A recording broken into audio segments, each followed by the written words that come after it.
शुभलक्ष्मी हांडीशाल। ओम साईराम। आपण समस्त को शुभलक्ष्मी हांडीशाल को स्वागत जनाऊँगी। आज मु मैंगो केवियर रेसिपी प्रस्तुत करी। यह फ्रूट्स केवियर भी कहती। यही केवियर को केक उपरे डेकोरेशन पाई यूज करती। आउ यह विभिन्न ड्रिंक रे मध्य यूज करा जाए। बहुत ही सहज एवं सुंदर रेसिपीटीए। लास्ट पर्यंत वीडियोटी को देखा अनुरोध आपण समस्त को। एथिपाई प्रथमे आमको सनफ्लावर ऑयल दरकार पड़ी थाए। मुझे गोटे काच ग्लास रे सनफ्लावर ऑयल को नहीं।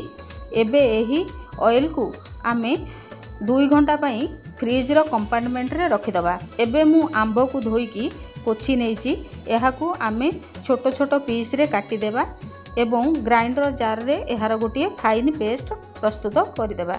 केवियर आपण कौनसी फ्रूट्स रे भी करि परिबे। पुदीना रे मध्य करि परिबे। एहा ग्रीन कलर देखा जिवो। एबे आमे गोटे छोट मेजरमेंट कप नेबा। एथिरे एही मैंगो पेस्ट को ढाड़ी दबा। एथिरे आमे अल्प पानी ऐड कर दबा कारण मैंगो पेस्ट टी गाढ़ा अछि। पानी एवं मैंगो पेस्ट मिसिकी 200 ml आमे करबा। एबे आमे गोटिए कढ़ाई गैस उपरे रखिकी सेथिरे एही मिश्रण को ढाड़ी दबा। हाफ टेबल स्पून अगर अगर पाउडर एथिरे आमे मिसाई देबा।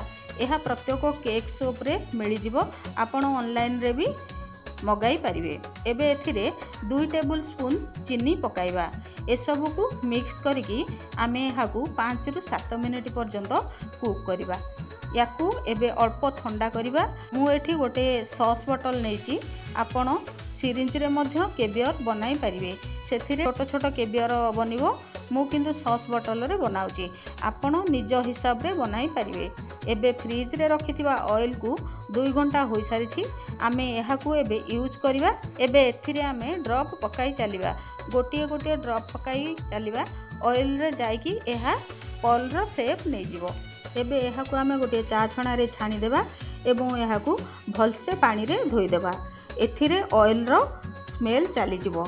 आ जहाँ ऑयल लगी सेटा भी अलग हो।